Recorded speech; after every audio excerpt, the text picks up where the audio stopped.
السلام علیکم ورحمۃ اللہ. بھائی صاحب نہیں آئے؟ مسئلہ حل ہو گیا؟ اچھا.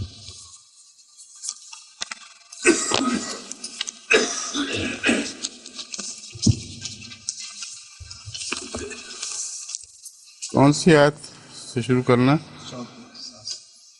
یہ رکوع نیا جو ہے کیف یکون.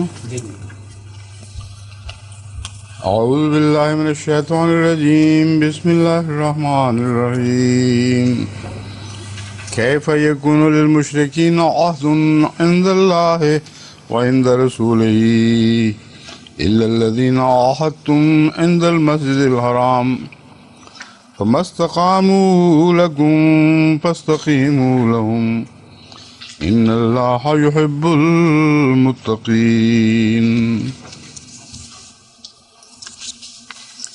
کیف وَإِن يظہروا علیکم لا يرقبوا فیکم الا ولا ذمہ یردونکم بافواہہم وتعبى قلوبہم واکثرہم فاسقون. اشتروا بآیات اللہ ثمنا قلیلا فصدوا عن سبیلہ انہم ساء ما كانوا يعملون. لا يرقبون في مؤمن الا ولا ذمہ واولئک هم المعتدون. فإن تابوا وأقاموا الصلاة وآتوا الزكاة فإخوانكم في الدين ونفصل الآيات لقوم يعلمون. وَإِن نَكَثُوا أَيْمَانَهُم مِّن بَعْدِ عَهْدِهِمْ وَطَعَنُوا فِي دِينِكُمْ فَقَاتِلُوا أَئِمَّةَ الْكُفْرِ إِنَّهُمْ لَا أَيْمَانَ لَهُمْ لَعَلَّهُمْ يَنْتَهُونَ. أَلَا تُقَاتِلُونَ قَوْمًا نَكَثُوا أَيْمَانَهُمْ وَهَمُّوا بِإِخْرَاجِ الرَّسُولِ وَهُمْ بَدَؤُوكُمْ أَوَّلَ مَرَّةٍ أتخشونهم فالله حق أن تخشوه إن كنتم مؤمنين. قاتلوهم يعذبهم الله بأيديكم ويخزهم وينصركم عليهم ويشفي صدور قوم مؤمنين ويذهب غيظ قلوبهم ويتوب الله على من يشاء والله عليم حكيم. أم حسبتم أن تتركوا ولما يعلم الله الذين جاهدوا منكم ولم يتخذوا من دون الله ولا رسوله ولا المؤمنين وليجة واللہ خبیر بما تعملون. ما کان للمشرکین ان یعمروا مساجد اللہ شاہدین علی انفسہم بالکفر اولئک حبطت اعمالہم وفی النار ہم خالدون. انما یعمر مساجد اللہ من آمن باللہ والیوم الآخر وأقام الصلاة وآتى الزكاة ولم يخشى إلا الله فعسى أولئك أن يكونوا من المهتدين. أجعلتم سقاية الحاج وإمارة المسجد الحرام كمن آمن بالله واليوم الآخر وجاهد في سبيل الله لا يستوون عند الله والله لا يهدي القوم الظالمين.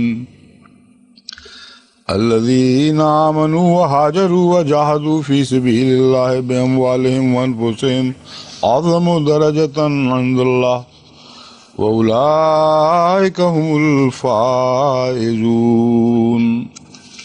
يبشرهم ربهم برحمة منه ورضوان وجنات لهم فيها نعيم مقيم خالدين فيها أبدا ان اللہ عنده اجر عظیم يا أيها الذين آمنوا لا تتخذوا آباءكم وإخوانكم أولياء إن استحبوا الكفر على الإيمان ومن يتولهم منكم فأولئك هم الظالمون قل إن كان آباؤكم وأبناؤكم وإخوانكم وأزواجكم وعشيرتكم وأموال اقترفتموها وتجارة تخشون كسادها ومساكن ترضونها أحب إليكم من الله ورسوله وجهاد في سبيله فتربصوا حتى يأتي الله بأمره والله لا يهدي القوم الفاسقين.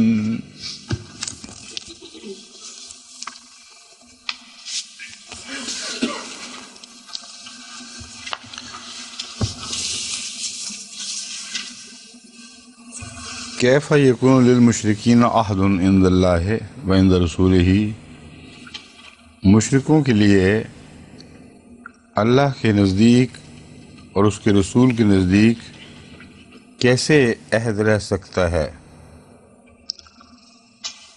کیسے ان کو عہد پر قائم رہ سکتے ہیں مراد ہے الا الذین عاہدتم عند المسجد الحرام، ان لوگوں کے سوا جن سے تم نے مسجد حرام کے قریب عہد لیا. کیوں یہ اندہ مسجد حرام سے کے بیچ میں عہد مراد ہے یا قریب عہد مراد ہے؟ قریب زیادہ قریب نہیں کیا اصل میں. ہاں کیونکہ بیچ کا عہد تو مجھے کوئی یاد نہیں پڑنا. آپ کے علم میں ہے کوئی مومن صاحب مسجد حرام میں بیٹھ کر عہد لیا گیا ہو؟ پھر یہ کون سا عہد ہے جس کی طرف اشارہ ہے؟ صلح حدیبیہ والا عہد تو نہیں ہے؟ وہی لگتا ہے. تو پھر قریب ہی مانے ہوئے نا. ہاں کیونکہ صلح حدیبیہ کے عہد کے سوا اس پہلی تاریخ میں کوئی عہد میرے علم میں ایسا نہیں ہے جس کے متعلق کہا جا سکے کہ مسجد حرام کے قریب عہد لیا گیا ہو. اور جو لوگ اس میں شامل تھے وہ اس وقت پیش نظر ہیں.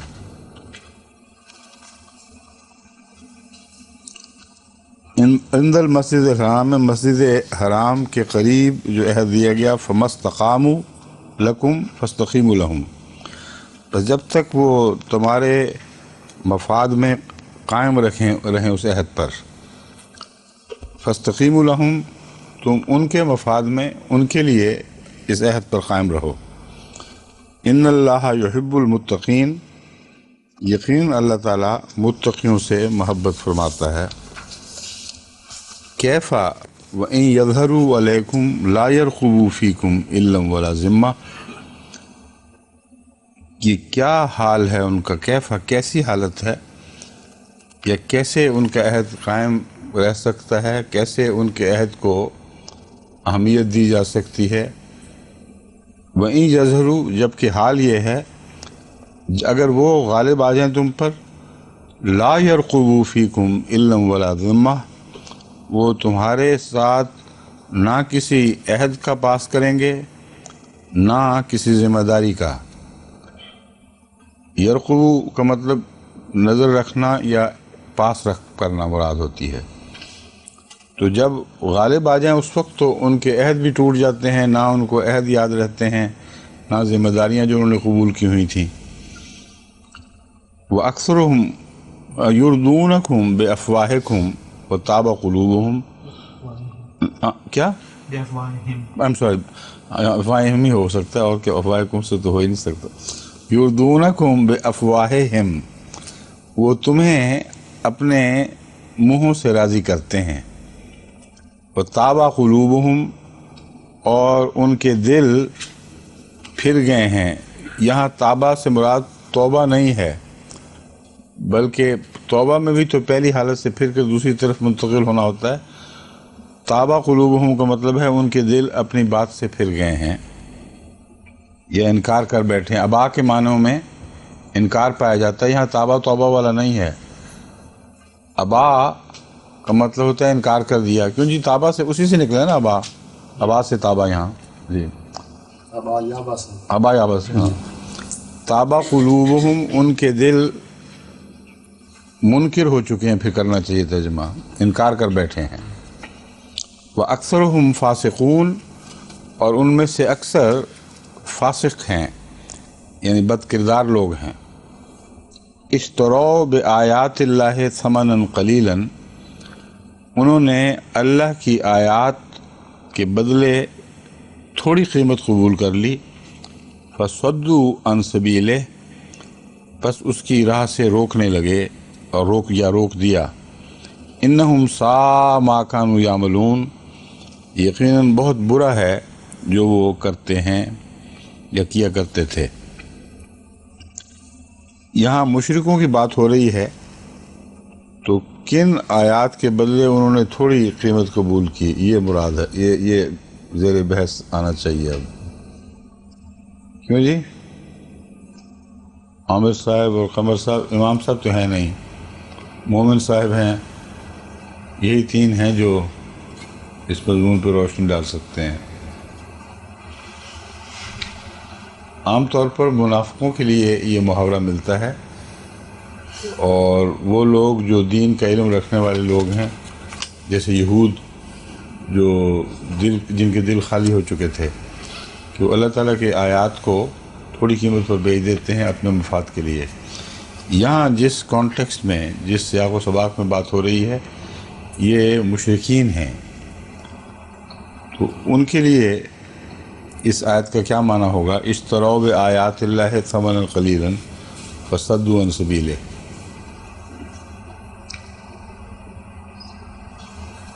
جہاں تک میں اس سے سمجھ سکتا ہوں یا سکا ہوں، وہ یہ ہے کہ اگر وہ ہماری پہلی بات درست ہے کہ حدیبیہ والا عہد ہی مراد ہے، اور میرا خیال ہے وہی مراد ہے، اس کے علاوہ مجھے کوئی اور عہد مسجد کے قریب یاد نہیں. اس وقت آن حضرت صلی اللہ علیہ وآلہ وسلم کے بعض غلبے کے نشانات یا اللہ کی تائید کے نشانات ان لوگوں نے دیکھے ہیں، اور اس کے باوجود اپنے مفاد میں انہوں نے دنیا کی سرداریاں اور منافع قبول کر لیے، اور اس بات کی ضرورت نہ کی کہ آن حضرت صلی اللہ علیہ وآلہ وسلم کی تائید کر سکیں. یہ ایک معنی بنتے ہیں، ورنہ وہ لوگ تو اہل کتاب تھے ہی نہیں، اور کتاب کی آیات بیچنا مراد نہیں، بلکہ نشانات مراد ہیں جو آن حضرت صلی اللہ علیہ وآلہ وسلم کے نشانات تھے. بس انہوں نے لوگوں کو روکا رستے سے. انہم ساء ما کانوا یعملون، اور دوسرا صدوا عن سبیلہ ہی کا پہلا اطلاق تو آن حضرت صلی اللہ علیہ وآلہ وسلم اور آپ کے ساتھیوں پر صلح حدیبیہ کے وقت ہی ہو گیا، جبکہ خانہ کعبہ کے رستے سے ان کو روکا گیا. یہ معنی عام طور پر تو نہیں کیا جاتا، مگر میرے نزدیک یہاں برمحل اطلاق پاتا ہے، کیونکہ بعد میں خانہ کعبہ سے ان کو روکنے کا جو ارشاد ملے گا، اس کی معقول وجہ بیان کی گئی ہے کیوں ان کو روکا جائے. یہاں ان کے لیے روکنے کی وجہ کوئی نہیں تھی، بلکہ نشانات، علامتیں ظاہر ہونے کے باوجود انہوں نے روکا، جس کا ان کو کوئی حق نہیں تھا. تو یہ دو روکنے ایک دوسرے کے مقابل پر رکھ کر یہ بات کھل جاتی ہے کہ ان کا روکنا بلا جواز تھا، اور قرآن کریم جب روکنے کا حکم دیتا ہے تو اس کا جواز ساتھ پیش فرماتا ہے. لا یرقبون فی مومن الا ولا ذمہ، وہ مومنوں کے حق میں کسی عہد یا کسی ذمہ داری کا کوئی پاس نہیں کرتے. وَأُولَئِكَ هُمُ الْمُعْتَدُونَ، اور یہی وہ لوگ ہیں جو زیادتی کرنے والے ہیں. اب یہ جو ہے نا لا یرقبون فی مومن الا ولا ذمہ، یہ اس عہد شکنی کی طرف اشارہ ہے جو انہوں نے کرنی تھی، ورنہ پہلے اس سے یہ مضمون گزر چکا ہے ایک دفعہ. صلح حدیبیہ کے بعد پھر جب انہوں نے شرارتیں شروع کیں تو آن حضرت صلی اللہ علیہ وآلہ وسلم کو جواز مہیا کر دیا کہ آپ آئیں اور مکے پر قبضہ کر لیں۔ تو یہ جو دوسرا ذکر ہے یہ ایک پیشگوئی کا رنگ رکھتا ہے کہ وہ مومنوں کے حق میں کسی قسم کا عہد یا ذمہ داری کا پاس نہیں کریں گے۔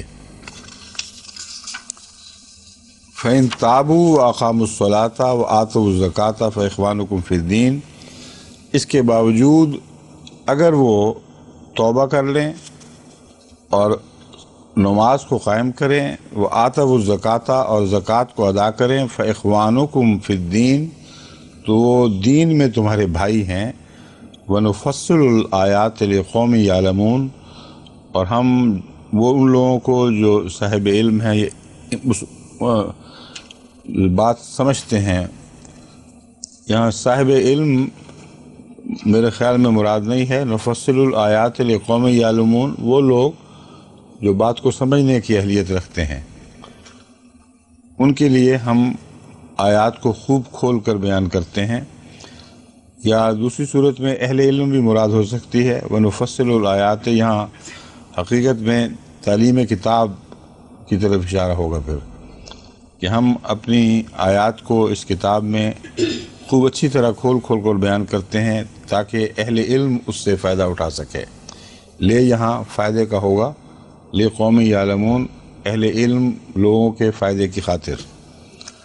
وَإِن نَكَثُوا أَيْمَانَهُمْ مِن بَعْدِ عَهْدِهِمْ پس اگر وہ نَكَثُوا أَيْمَانَهُمْ اپنا عہد توڑ دیں، واو یہاں اور لفظ ترجمہ ہوگا، اور اگر وہ اپنا عہد توڑ دیں، اپنے عہد توڑ دیں، من بعد عہد اپنی قسمیں، ایمان تو قسموں کو کہتے ہیں، عہد بعد میں آتا ہے۔ وَإِن نَكَثُوا أَيْمَانَهُمْ مِن بَعْدِ عَهْدِهِمْ اور اگر وہ اپنی قسمیں توڑ دیں اپنے عہد کے بعد، وَطَعَنُوا فِي دِينِكُمْ اور تمہیں تمہارے دین میں تانے دینے لگیں، فَقَاتِلُوا أَئِمَّةَ الْكُفْرِ تو جو کفار کے کفر کے لیڈر ہیں، یعنی جو ان میں سے سرکشی میں سب سے آگے بڑھے ہوئے ہیں، ان سے قتال کرو۔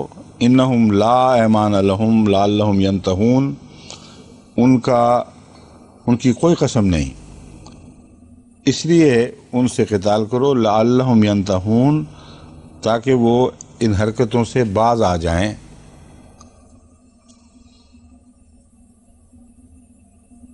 یہاں ائمۃ الکفر کا ذکر ہے، آگے پھر پوری قوم سے قتال کا ذکر ہے۔ یہ فرق کیوں کیا گیا یہاں؟ پہلے ائمۃ الکفر ہے، بعد میں فرمایا ہے الا تقاتلون قوما نکثوا ایمانہم وہموا باخراج الرسول وهم بدؤکم اول مرہ، کیوں تم ایسی قوم سے قتال نہیں کرتے جنہوں نے عہد اپنی قسمیں توڑ ڈالیں، وہموا باخراج الرسول اور تہیہ کر لیا رسول کو نکالنے کا، وہم بدؤکم اول مرہ اور یہ وہ لوگ ہیں جنہوں نے تمہارے خلاف پہل کی ہے، سرکشی اور ظلم میں تمہارے خلاف پہل کی ہے ان لوگوں نے۔ اتخشونہم کیا تم ان سے ڈرتے ہو؟ فاللہ احق ان تخشوہ پس اللہ ہی ہے جو زیادہ حقدار ہے ان تخشوہ کہ تم اس سے ڈرو، ان کنتم مومنین اگر تم ایمان لانے والے ہو۔ ان نکثوا ایمانہم من بعد عہدہم اس میں پہلے ہی پیشگوئی کے رنگ میں بیان کیا جا چکا تھا کہ انہوں نے اپنے عہد توڑنے ہیں، بس اگر وہ ایمان لانے کے بعد اپنے عہد توڑ دیں تو قاتلوا ائمۃ الکفر۔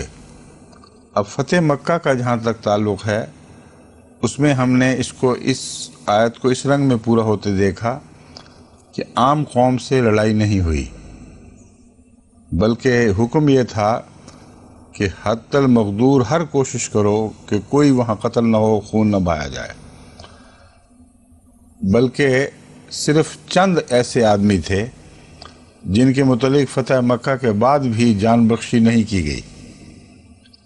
اس لیے ائمۃ الکفر سے قتال سے مراد اس طرف اشارہ ہو سکتا ہے یہاں کہ جب خدا تمہیں فتح سے واپس لے کے آئے گا تو قتل عام نہیں کرنا، بلکہ جو ائمۃ الکفر ہیں ان سے لڑائی کا اعلان کر دو کہ تم سے ہماری صلح نہیں ہو سکتی۔ وہ چند گنتی کے لوگ تھے اور بعد میں ان میں سے بھی بہت سے معاف کر دیے گئے، بہت سے تو نہیں تھے ہی، چند ان چند میں سے بھی معاف کر دیے گئے۔ اس کے بعد جو جہاد ہوا ہے وہ عام ہوا ہے ارد گرد کے قبائل نے جو مکے والوں کی شے پر عہد شکنیاں کی تھیں اور حضرت صلی اللہ علیہ وآلہ وسلم کے خلاف اور مہاجرین وغیرہ کے خلاف فوج کشی کے انتظام کیے تھے، یہ بنیاد ہے ان سے لڑنے کی۔ الا تقاتلون قوما نکثوا ایمانہم، کیونکہ اہل مکہ کے ساتھ جو عہد ہوئے تھے اس میں تمام قبائل کا معاملہ بھی زیر غور آیا تھا۔ صلح حدیبیہ کے وقت صرف اہل مکہ سے صلح نہیں کی گئی تھی، بلکہ یہ فیصلے ہوئے تھے کہ جو ہمارے حلیف ہیں ان پر اگر تم نے ہاتھ ڈالا تو ہم ان کی معاونت کریں گے اور پھر تم عہد شکن ہوگے، تم پر الزام آئے گا، اور جو تمہارے حلیف ہیں اگر ہم نے ان پر زیادتی کی تو پھر تمہیں حق ہے کہ تم ہمارے خلاف لڑائی کرو۔ تو یہ جو عام جہاد بعد میں ہوا ہے قتال، یہ اس کی طرف اشارہ معلوم ہوتا ہے، کیونکہ اب یہاں ائمۃ الکفر کی بجائے قوما نکثوا ایمانہم، ابھی یہ لوگ باقی تھے، ان کو سزا دینے والی ابھی پڑی ہوئی تھی۔ بس بعد میں جو لڑائیاں ہوئی ہیں اس میں یہ لوگ شامل ہیں۔ بس اس کے بعد آپ کو ان لڑائیوں کا بھی ذکر ملے گا، حنین کا مثلا ذکر ملے گا۔ یہ فتح مکہ کی بعد کا قتال ہے اور اس میں ان لوگوں کی عہد شکنیاں شامل تھیں یا اس کے سبب بن گئیں۔ دوسرے اس آیت میں ایک اور بہت اہم امر کی توجہ دلائی گئی ہے، جسے نہ سمجھنے کے نتیجے میں بعض دفعہ لوگ مستشرقین کے اعتراضات کا جواب نہیں دے سکتے۔ وہ یہ کہتے ہیں کہ بعد میں ہر جگہ پہلے دشمن نے حملہ نہیں کیا بلکہ رسول اللہ صلی اللہ علیہ وسلم نے پہل کی ہے، تو تم جو یہ کہتے تھے کہ دفاعی جنگیں، وہ معاملہ وہ کہاں گیا؟ تمہارا جواب اور ان کا جواز کیا ہے پھر جنگوں کا؟ یعنی تمہارا جواب کہ تم رسول اللہ صلی اللہ علیہ وسلم نے ہمیشہ دفاعی جنگ کی، یہ غلط ثابت ہو گیا ان کے نزدیک، اور رسول اللہ صلی اللہ علیہ وسلم کے پاس اس کا کوئی جواز نہیں تھا کہ بعد میں یوں ہی حملے کرتے۔ اس آیت میں ان اعتراضات کا جواب دیا گیا ہے۔ الا تقاتلون قوما نکثوا ایمانہم، پہلا یہ جواب میں واضح کر چکا ہوں۔ ان میں ایسے قبائل شامل ہیں جنہوں نے عہد شکنی کی تھی اور قسمیں توڑ ڈالی تھیں، اس لیے ان پر حق ہے۔ وہموا باخراج الرسول، اور وہ تہیہ کیے بیٹھے ہیں۔ یہاں پرانے زمانے کا اخراج جو ہے وہ غالباً مراد نہیں، کیونکہ وہاں تو انہوں نے اس اپنے فیصلے کو پورا بھی کر لیا تھا، رسول اللہ صلی اللہ علیہ وسلم کو نکال دیا تھا مکے سے، اس نکالنے کا ذکر الگ ملتا ہے قرآن کریم میں۔ یہاں ہے وہ ارادہ کیے بیٹھے ہیں، تہیہ کیے بیٹھے ہیں۔ بے اخراج رسول ہے کہ آن حضرت صلی اللہ علیہ وآلہ وسلم کو مکے سے نکال دیں گے، یعنی مکے پہ جو آپ کو تسلط قائم ہوا ہے اس کو توڑ دیں گے اور صورتحال کو الٹا دیں گے۔ وَهُمْ بَدَؤُكُمْ أَوَّلَ مَرَّةٍ، اور اپنی دشمنی میں اور لڑائیوں میں یہ پہل کر چکے ہیں۔ یہ جو مضمون ہے اس کو اس طرح سمجھا جا سکتا ہے کہ انگریزی میں ایک ہوتا ہے بیٹل، ایک ہوتی ہے state of war. State of war جب تک قائم رہے گی جب تک باقاعدہ دو لڑنے والی قوموں میں صلح ہو کر اس میں معاہدے نہ ہو جائیں، اور بیٹلز اس کے بیچ میں ہوتی رہتی ہیں، بیچ میں امن بھی آ جاتا ہے۔ اسٹیٹ آف وار میں ضروری نہیں ہوا کرتا کہ ہر وقت لڑائی ہو رہی ہو، مگر ایک دفعہ جنگ شروع ہو چکی ہو تو پھر وہ ختم نہیں ہو سکتی جب تک باقاعدہ ایک کو غلبہ نصیب نہ ہو جائے یا معاہدوں کی صورت میں اس جنگ کو ختم نہ کیا جائے۔ پس بدؤکم اول مرہ میں آن حضرت صلی اللہ علیہ وآلہ وسلم کے پہلا مکے سے نکالا جانا اور لڑائیوں میں پہل کرنا، ان معنوں میں موجود ہے کہ اس کی طرف اشارہ ملتا ہے، اس لیے وہ امن کا حق کھو بیٹھے تھے جب تک یہ کوئی فیصلہ کن جنگ ہو کر اس بات کا فیصلہ نہ ہو جائے۔ دوسرے فتح مکہ کے بعد بعض قبائل نے اس کو جاری رکھا، اور وہ ابھی بھی رسول اللہ صلی اللہ علیہ وسلم کی مکہ واپسی کو قبول نہیں کر سکے تھے، اور اسکیمیں بنا رہے تھے لڑائیوں کی اور حملوں کی، اور یہ 100% درست ہے تاریخی طور پر۔ مگر اس سے قطع نظر میں بتا رہا ہوں کہ جب ایک دفعہ جنگ شروع ہو جائے کسی کی زیادتی کی وجہ سے، تو جب تک کوئی معاہدہ یا کوئی غالب فتح اس جنگ کے دور کو ختم نہ کر دے، بعد کی لڑائیوں کے لیے ہر لڑائی کے لیے کوئی وجہ ڈھونڈنی ضروری نہیں ہے۔ بس جو جنگیں فارس سے ہوئیں، ایران سے ہوئیں یا رومیوں سے ہوئیں، ان میں یہی آیت ہے جو دلیل بنا رہی ہے۔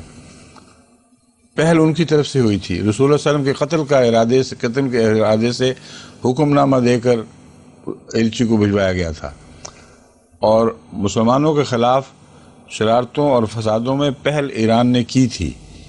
اسی طرح شمالی سرحدوں پر بھی وہ پہل کر چکے تھے رومی لوگ۔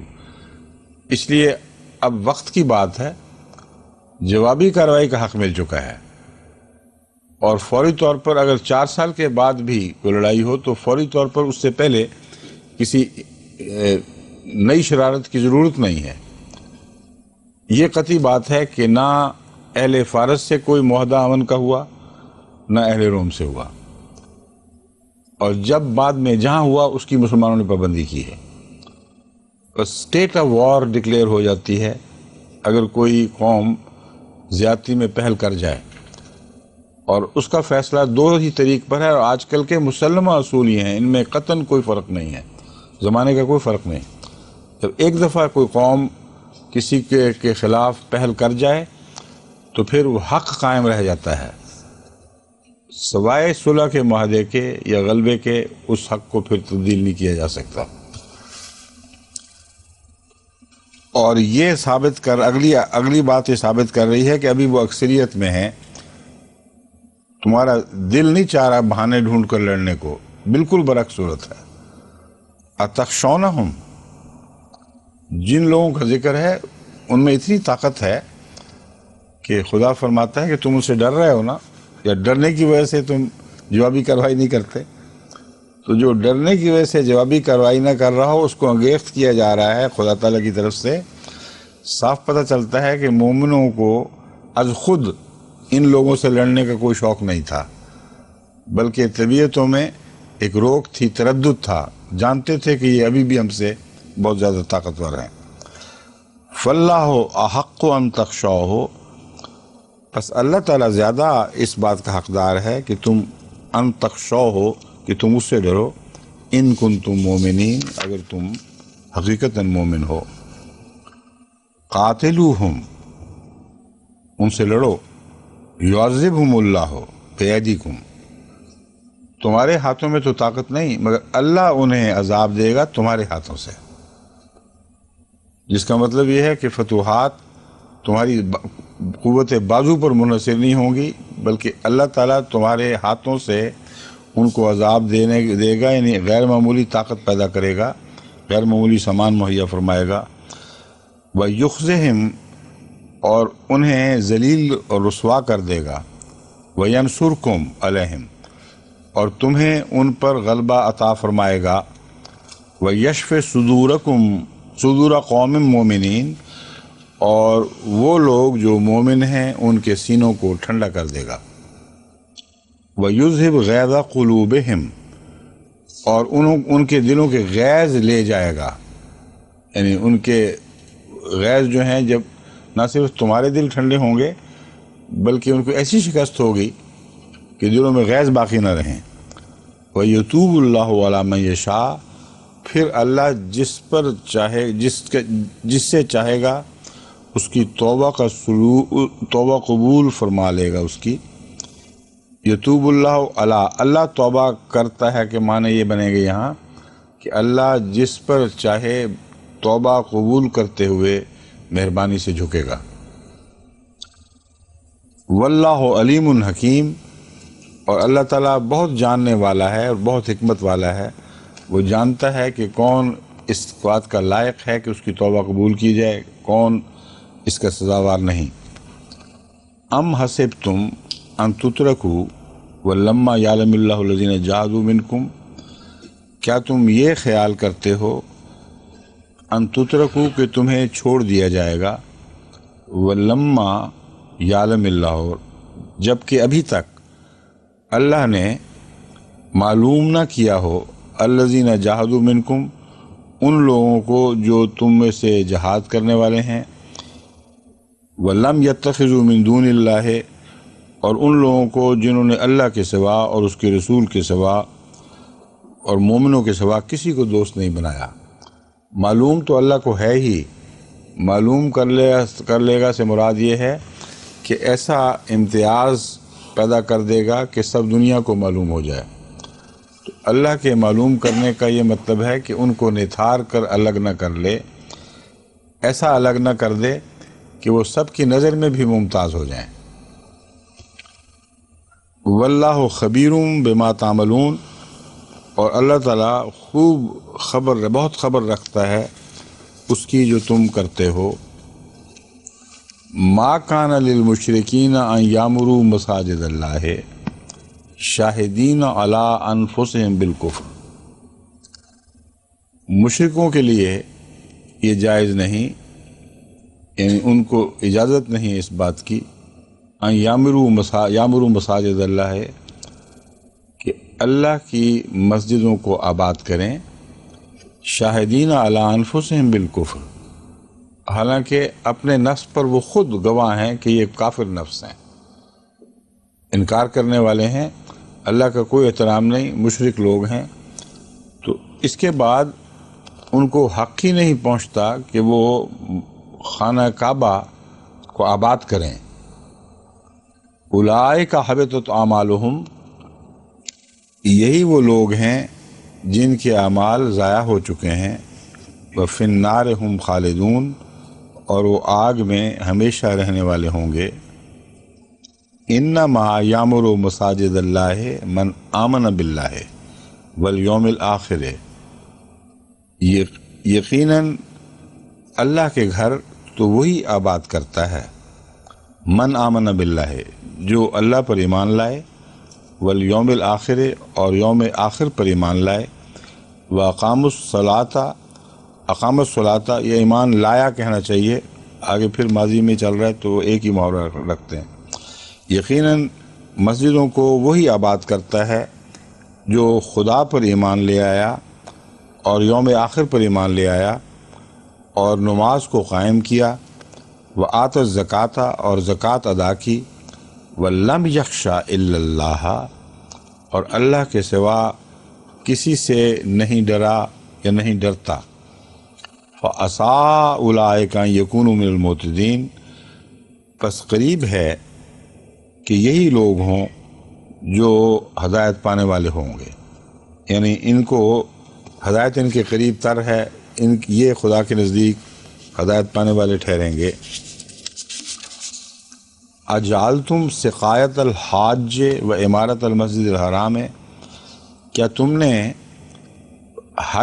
حاجیوں کو پانی پلانا، و عمارت المسجد، اور مسجد کی ظاہری آبادی کو، مسجد الحرام کی ظاہری آبادی کو بنا رکھا ہے، کمن آمن باللہ، ہے اس شخص کی طرح جو اللہ پر ایمان لایا اور آخر پر ایمان لایا، یوم آخر پر ایمان لایا، وجاہد فی سبیل اللہ، اور اللہ کی راہ میں اس نے جہاد کیا۔ لا یستوون عند اللہ، یہ دو فریق اللہ کے نزدیک ایک جیسے نہیں ہو سکتے۔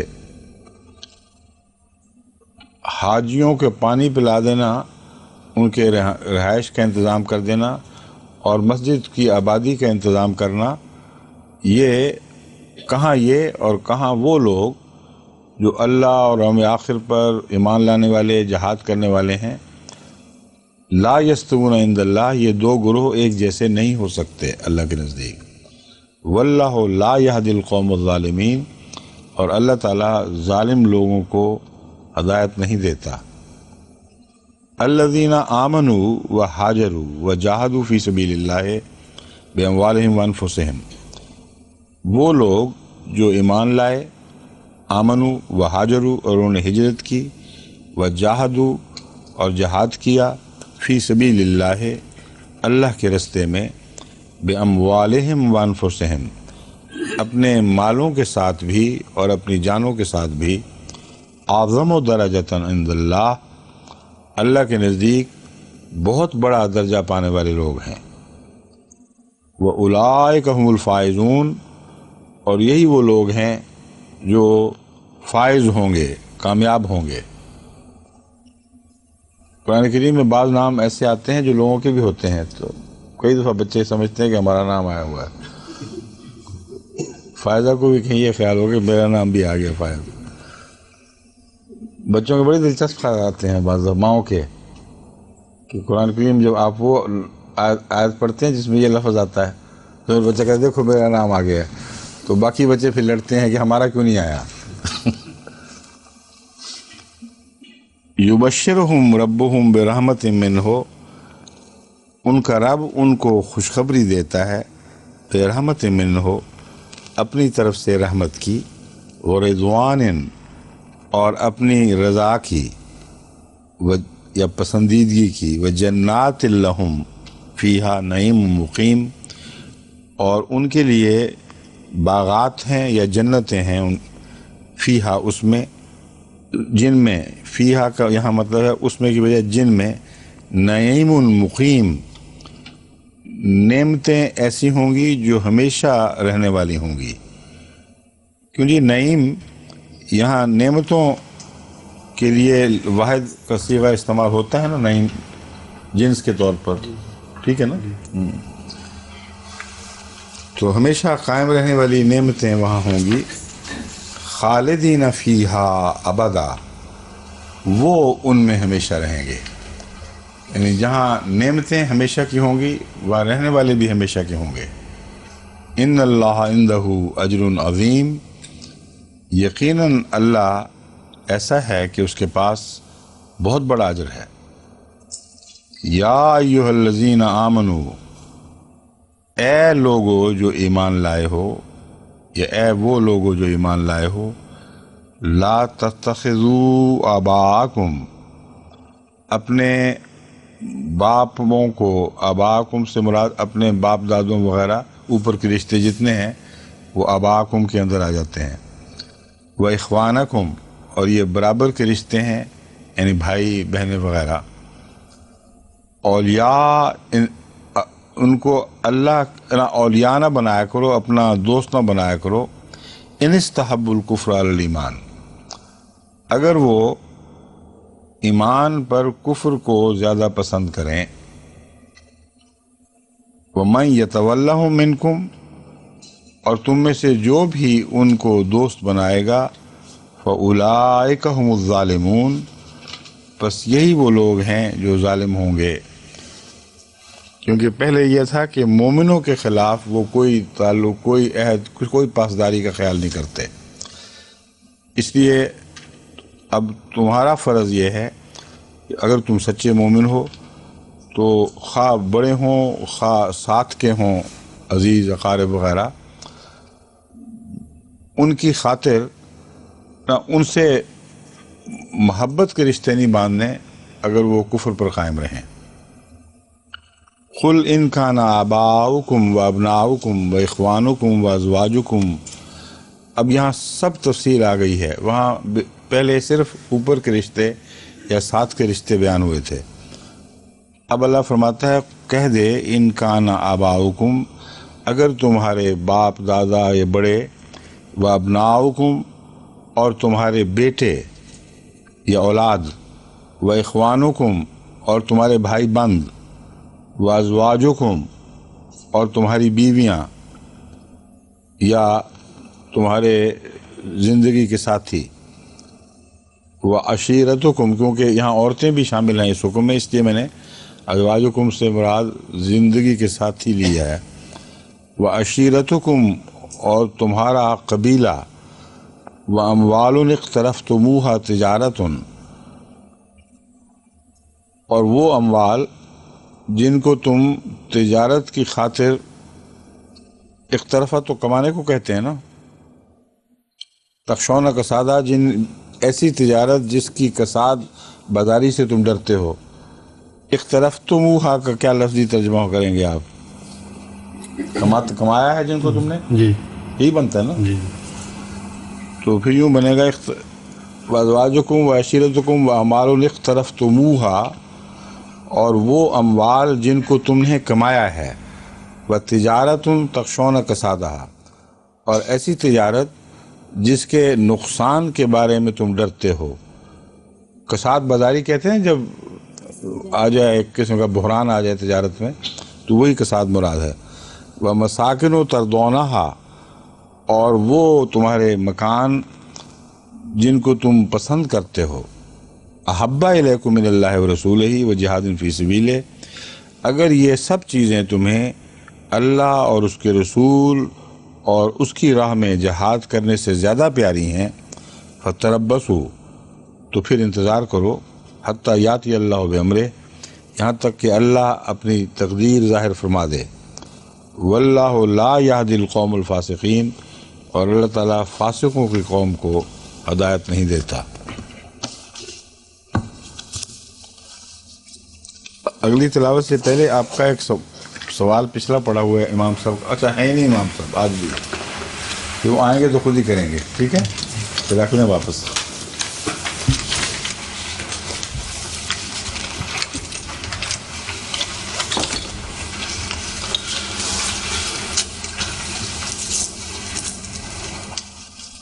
اعوذ باللہ من الشیطان الرجیم، بسم اللہ الرحمن الرحیم۔ لقد نصرکم اللہ فی مواطن کثیرۃ ویوم حنین اذ اعجبتکم کثرتکم فلم تغن عنکم شیئا وضاقت علیکم الارض بما رحبت ثم ولیتم مدبرین۔ ثم انزل اللہ سکینتہ علی رسولہ وعلی المؤمنین وانزل جنودا لم تروها وعذب الذین کفروا وذلک جزاء الکافرین۔ ثم یتوب اللہ من بعد ذلک علی من یشاء واللہ غفور رحیم۔ یا ایھا الذین آمنوا انما المشرکون نجس فلا یقربوا المسجد الحرام بعد عامهم ھذا وإن خفتم عائلة فسوف یغنیکم اللہ من فضلہ ان شاء ان اللہ علیم حکیم۔ وَإِنْ خِفْتُمْ عَائِلَةً فَسَوْفَ يُغْنِيكُمُ اللَّهُ مِنْ فَضْلِهِ إِنْ شَاءَ إِنَّ اللَّهَ عَلِيمٌ حَكِيمٌ۔ قَاتِلُوا الَّذِينَ لَا يُؤْمِنُونَ بِاللَّهِ وَلَا بِالْيَوْمِ الْآخِرِ وَلَا يُحَرِّمُونَ مَا حَرَّمَ اللَّهُ وَرَسُولُهُ وَلَا يَدِينُونَ دِينَ الْحَقِّ مِنَ الَّذِينَ أُوتُوا الْكِتَابَ حتی یؤتوا الجزیۃ عن ید وہم صاغرون۔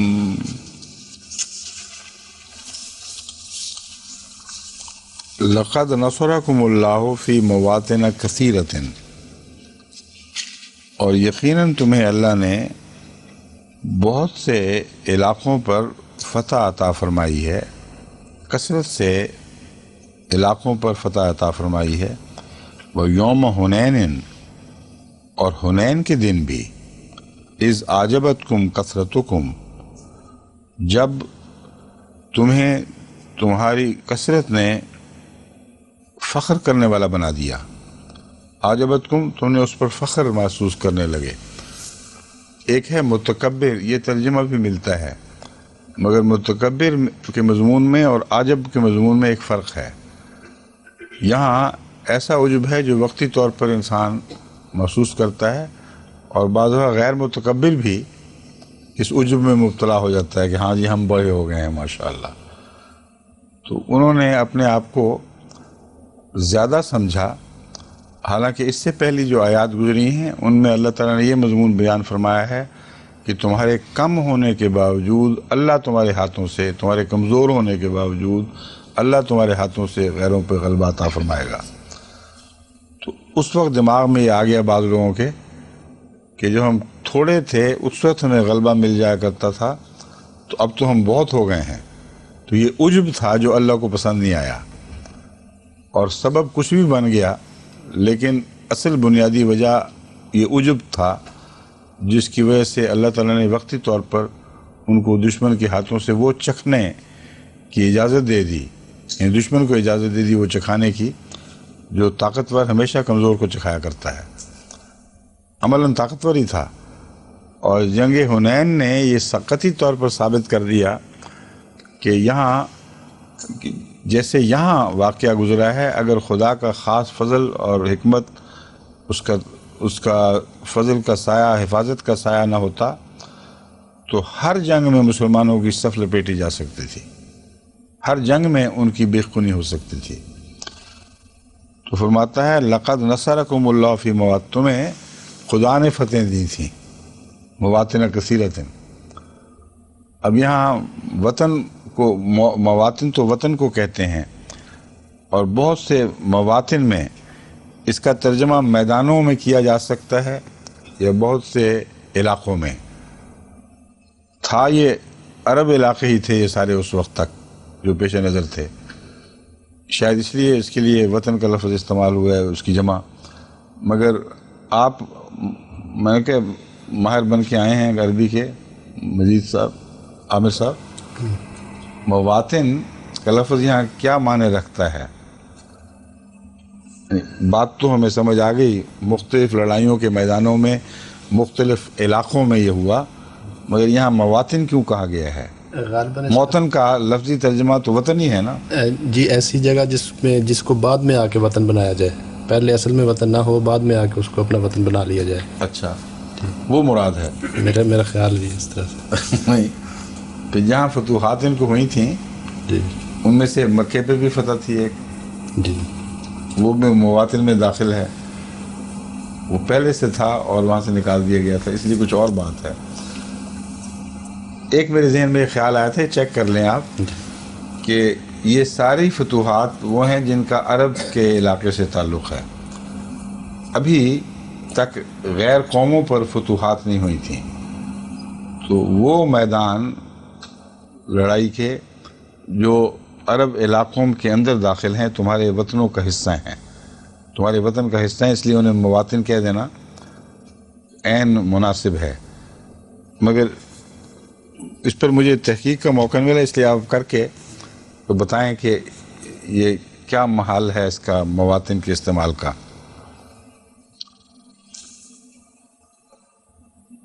وَيَوْمَ حُنَيْنٍ اِذْ أَعْجَبَتْكُمْ كَثْرَتُكُمْ فَلَمْ تُغْنِ عَنْكُمْ شَيْئًا، اور جب تمہاری کثرت نے تمہیں فخر میں مبتلا کر دیا، فَلَمْ تُغْنِ عَنْكُمْ شَيْئًا، تمہارے کوئی چیز بھی کچھ کام نہ آئی، نہ تمہاری کثرت، نہ تمہاری ہتھیار بندی، نہ تمہاری جوانیاں، کیونکہ اکثر حنین میں زیادہ جوان طبقہ شامل تھا، اور وہ طبقہ تھا جو حضرت صلی اللہ علیہ وآلہ وسلم کے زیر سیادت تربیت پانے کی توفیق نہیں پا سکا تھا ابھی تک۔ اور یہ مکہ کے جوان جو اس وقت مسلمان ہوئے، اور بھی بہت سارے علاقوں کے لوگ جو مسلمان ہوئے، یہ کثرت سے ہجوم کر کے آئے۔ پہلے انہوں نے دیکھا ہوا تھا نا کہ مسلمانوں کو بڑی فتح ملتی ہیں، تو انہوں نے کہا چلو ہم بھی شامل ہوتے ہیں اس میں، اور بڑے فخر کے ساتھ انہوں نے کہا اب دیکھتے ہیں دشمن کیا کرتا ہے۔ اور آگے سے تیر برسانے والوں نے ایسا برا حال کیا کہ ہوش اڑا دیے سب کے۔ تو اللہ تعالیٰ نے مزہ چکھایا ہے کہ فخر جب کرو گے تو یہ حال ہوگا تمہارا۔ وَضَاقَتْ عَلَيْكُمُ الْأَرْضُ، تمہارے اوپر زمین تنگ ہو گئی، بِمَا رَحُبَتْ، فراخی کے باوجود، بڑی فراخ زمین تمہاری خدا نے کر دی تھی، مگر جب یہ ہوا تو زمین تم پر فراخی کے باوجود زمین تنگ ہو گئی، ثم ولیتم مدبرین، پھر تم پیٹھ دکھاتے ہوئے دوڑ گئے، پھر منہ پھیر لیا تم نے۔ معنی لفظاً تو دونوں کے یہی بنتے ہیں، ولیتم مدبرین، یعنی پیٹھ دکھاتے ہوئے تم نے منہ پھیر لیا۔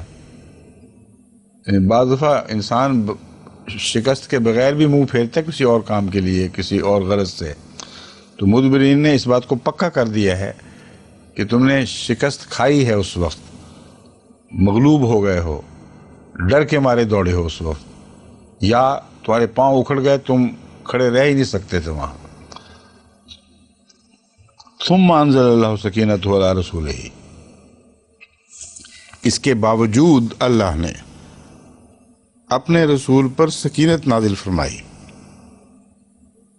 یہ عجیب واقعہ ہے جس کی طرف اشارہ فرمایا جا رہا ہے کہ اس دوڑنے میں رسول شامل نہیں تھا، اور نہ صرف یہ کہ شامل نہیں تھا بلکہ جس طرح تم افراتفری میں دوڑے ہو، اس افراتفری کا کوئی ذرہ بھر بھی اثر رسول پر نہیں تھا۔ وعلی المومنین، اور مومنوں پر بھی رسول کے واسطے سے، اس کی برکت سے سکینت نازل فرمائی۔ وَأَنزَلَ جُنُودًا لَمْ تَرَوْهَا، اور ایک ایسا لشکر اتارا جسے تم دیکھ نہیں سکتے تھے۔ وَعَذَّبَ الَّذِينَ كَفَرُوا وَذَلِكَ جَزَاءُ الْكَافِرِينَ، یہاں یہ نہیں فرمایا کہ تم نے پھر عذاب دیا، پہلے تو یہ تھا نا کہ تمہارے ہاتھوں سے اللہ تعالیٰ دشمن کو عذاب دے گا، اب اس کا ذکر نہیں فرمایا۔ عذب الذین کفروا، خدا نے پھر دشمن کی تعذیب کی ہے، اس کو دردناک عذاب دیا ہے۔ وذالک جزاء الکافرین، اور کافروں کی یہی جزا ہوا کرتی ہے۔ یہ واقعہ آپ نے کئی دفعہ پڑھا بھی ہوگا، اور وہ ایک معروف مشہور عظیم الشان واقعہ ہے جنگ حنین کا، کہ جب دشمن کے یکدم ریلے سے اور تیروں کی بچھاڑ سے پاؤں اکھڑے ہیں، تو چونکہ بہت سے سوار تھے، وہ جب سواریاں مڑی ہیں تو جو پیادہ تھے وہ بھی ساتھ ہی دوڑ پڑے۔ اس ریلے میں پھر کوئی ٹھہرا نہیں کرتا، ٹھہر سکتا ہی نہیں، صرف رسول اللہ صلی اللہ علیہ وسلم جو اپنے خچر پر سوار تھے ایک قدم بھی پیچھے نہیں ہٹے، کسی افراتفری سراسیمگی کا اظہار نہیں فرمایا، بلکہ یہ شعر پڑھے اس وقت، انا النبی لا کذب انا ابن عبد المطلب، میں نبی ہوں جو جھوٹ نہیں بولتا، یا جس نے جھوٹ نہیں بولا، میں عبد المطلب کا بیٹا ہوں۔ اب یہاں عبد المطلب صرف قافیے کی خاطر تو استعمال نہیں ہوا، رسول اللہ صلی اللہ علیہ وسلم تو شاعر بھی نہیں تھے، اور کوئی بات بھی زائد نہیں فرمایا کرتے تھے۔ یہاں حکمت یہ تھی کہ وہ صحابہ جو دوڑ رہے تھے یا دوسرے جو نئے آئے ہوئے تھے، ابھی پوری طرح صحابیت کا ان کو مرتبہ نہیں ملا تھا، دشمن ان کے پیچھے لگا ہوا تھا، اور اصل دشمن کو محمد رسول اللہ علیہ وسلم کی جان چاہیے تھی، سب سے بڑی دشمنی آپ کی تھی، تو اپنی طرف متوجہ کیا ہے کمزوری کے باوجود۔ اس سے رسول اللہ صلی اللہ علیہ وسلم کے ایمان کا پتہ چلتا ہے، حیرت انگیز ایمان ہے، کامل یقین، پوری تسکین، اور ان کو بچانے کے لیے اپنا پورا تعارف کروا دیا ہے کہ وہ نبی جس کے تم دشمن ہو وہ بھی میں ہوں، اور اگر قبائلی دشمنیاں ہیں اور اہل مکہ سے دشمنیاں ہیں، عبد المطلب کے خاندان سے ہیں، تو وہ بھی میں ہی ہوں، تو ادھر میری طرف آؤ۔ اور اس آواز نے جو رسول اللہ صلی اللہ علیہ وسلم نے دی، اور پھر اس کو باقی صحابہ تک پہنچایا گیا کہ محمد رسول اللہ تو وہیں کھڑے ہیں اور تمہیں بلا رہے ہیں، اس نے ایسی کایا پلٹائی ہے کہ پھر مومنوں پر سکینت اتری ہے۔ پہلے محمد رسول اللہ صلی اللہ علیہ وسلم پر سکینت تھی، اور ذرہ بھی آپ میں افراتفری کے آثار نہیں پیدا ہوئے، آپ ہی کی برکت سے مومنوں پر پھر سکینت نازل ہوئی، اور ایسا لشکر اترا ہے جس کو تم دیکھ نہیں رہے تھے، جس کا مطلب یہ ہے کہ بعد کی جو فتح ہوئی ہے یہ واقعتاً تعجب انگیز ہے۔ میں نے بارہا کوشش کی یہ سمجھنے کی کہ اس افراتفری کے بعد جب پلٹے ہیں تو پھر کون سی ایسی عظیم الشان لڑائی ہوئی تھی جسے دشمن پہ غلبہ ہوا ہے، اور کوئی نہیں دکھائی دیتی۔ آپ بھی پڑھ کے دیکھ لیں، وہاں آ کر بالکل خلا پیدا ہو جاتا ہے، جیسے آگے جو کچھ ہوئے صرف فتح ہی ہوئی ہے، کچھ بھی نہیں ہوا باقی۔ وہ گھمسان کی لڑائیاں، وہاں شہادتیں، وہ باتیں کچھ دکھائی نہیں دیتی، وہ پلٹے ہیں اور فتح ہو گئی۔ تو یہ جو قرآن کریم کی آیت ہے کہ اللہ تعالیٰ نے عذاب دیا اور ایسے لشکر کے ذریعے جس کو تم دیکھ نہیں رہے تھے، اس کا مطلب ہے کہ دشمن پر ہیبت طاری ہوئی ہے۔ ایک فوج جس کے اس طرح قدم اکھڑے ہوں، جب وہ پوری جان، پوری طاقت کے ساتھ اور عزم کے ساتھ پلٹتی ہے تو اس سے ایک روب طاری ہوتا ہے، اور پھر کئی چیزیں دکھائی دینے لگتی ہیں۔ ایک آدمی جو نفسیاتی لحاظ سے مروب ہو جائے، اسے کئی چیزیں دکھائی دیتی ہیں۔ اس حملے کے وقت ان کی کیفیت کیا ہوئی ہوگی اللہ بہتر جانتا ہے، مگر نتیجہ ہم نے یہ دیکھا کہ بغیر کسی سخت لڑائی کے اچانک انہوں نے ہتھیار ڈالے ہیں، اچانک وہ غلام بنائے گئے، اور بڑی تعداد میں تھے۔ جب وہ غلام بنائے گئے ہیں، قبائل کے قبائل بھیڑ بکریوں کی طرح آئے ہیں، اور پھر ان کے سارے اموال، کوئی وجہ سمجھ نہیں آتی کہ کیوں ایسا ہوا، سوائے اس کے کہ یہ اس آیت نے بات کھولی ہے کہ اللہ تعالیٰ نے غیر معمولی تصرف کے ساتھ ان کو عذاب دینے کا فیصلہ کیا تھا اور خود ہی عذاب دیا ہے۔ وَذَلِكَ جَزَاءُ الْكَافِرِينَ، یہاں مومنوں کی جزا نہیں بتائی، کافروں کی جزا بتائی ہے کہ ان کو بہرحال رسوا کرنا تھا رسول اللہ علیہ وسلم کے مقابل پر، اس لیے اللہ تعالیٰ نے یہ اقدام کیا۔ اسی قسم کا ایک مضمون بڑا دلچسپ اس میں بھی ہے، جنگ احد کے دوران بھی ہوا ہے، جہاں مومنوں کی تائید کی بجائے کافروں پر روب ڈالنے کا ذکر ہے پھر۔ مگر اب وقت ختم ہو گیا میرا خیال ہے، کیوں جی؟ 1 منٹ ہے، چلیں۔ ہاں جنود، ہاں کہاں ہے؟ میں نے کیا کر دیا تھا غلطی سے؟ اچھا اچھا، وہ کون سی آیت ہے؟ دکھائیں ذرا مجھے۔ وَأَنزَلَ السَّكِينَةَ عَلَىٰ رَسُولِهِ وَأَنزَلَ جُنُودًا، سوری، ہاں فوجیں اتاری ہیں۔ ٹھیک ہے، آپ بات ٹھیک کہہ رہے ہیں۔ جندن ہوتا ہے لشکر، تو جنودن میں نے غلطی سے یہ کہتے ہیں کہ تم نے واحد میں ترجمہ کر دیا ہے، جنود جند کی جمع ہے، جس کا مطلب ہے فوجیں اتاری تمہارے اوپر نہیں، یعنی اس موقع پر لم تروہا، جن کو تم دیکھ نہیں سکتے تھے یا دیکھ نہیں رہے تھے۔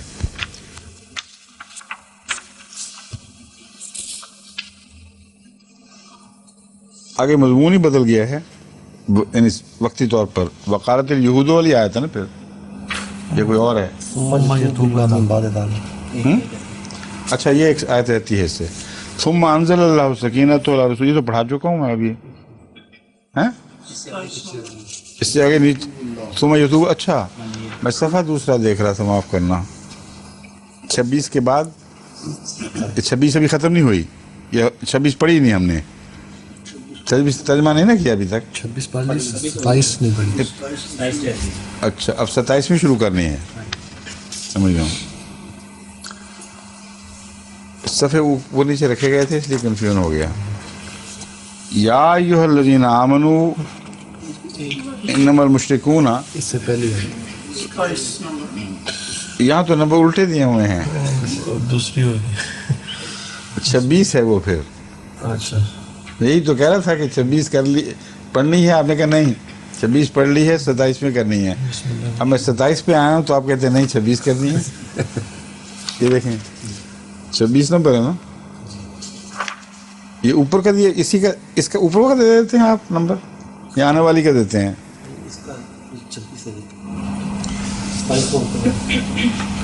میں تو 26 سے نچلا پڑھتا ہوں، آپ نے نمبر غلط جگہ ڈالے ہوئے ہیں، ترجمے کی بجائے آیت کے اوپر ڈالنا چاہیے نمبر، اس لیے دھوکہ لگا مجھے، سمجھ گئے بات؟ جب 26 نمبر دیا تو میں اس سے اگلی آیت کو 26 سمجھ رہا ہوں۔ ویسے آپ کی بات درست ہے، یہ 26 پہلی تھی، لیکن ترجمے پر نمبر ڈال دیا غلطی سے، آیت کے سامنے چاہیے۔ ثم یتوب اللہ من بعد ذلک علی من یشاء، پھر اللہ تعالیٰ توبہ قبول کرتے ہوئے متوجہ ہوگا جس پر چاہے، یا ہوا جس پر چاہے، علامہ یشاء، واللہ غفور الرحیم، اور اللہ بہت بخشنے والا اور رحم فرمانے والا ہے۔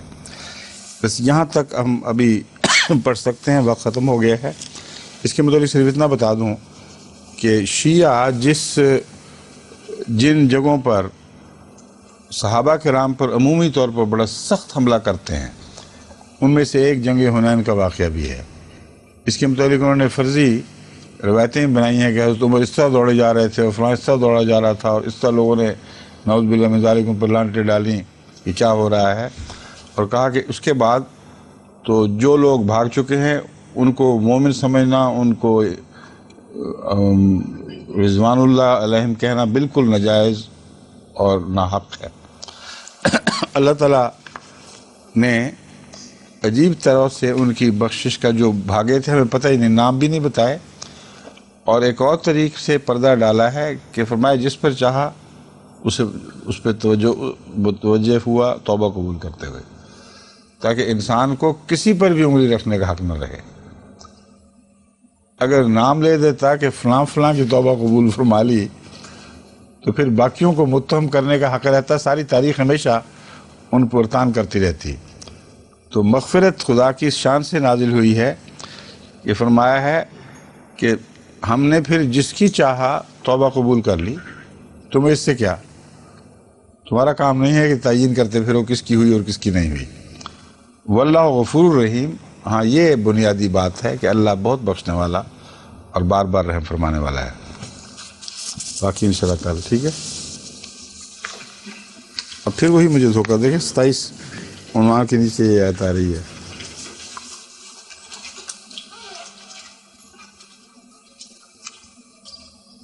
یہ آیت 28ویں ہے، 27ویں ہے، یہ 28ویں ہے، اس کو اوپر کر دیں۔ ٹھیک ہے، اچھا، السلام علیکم ورحمۃ اللہ۔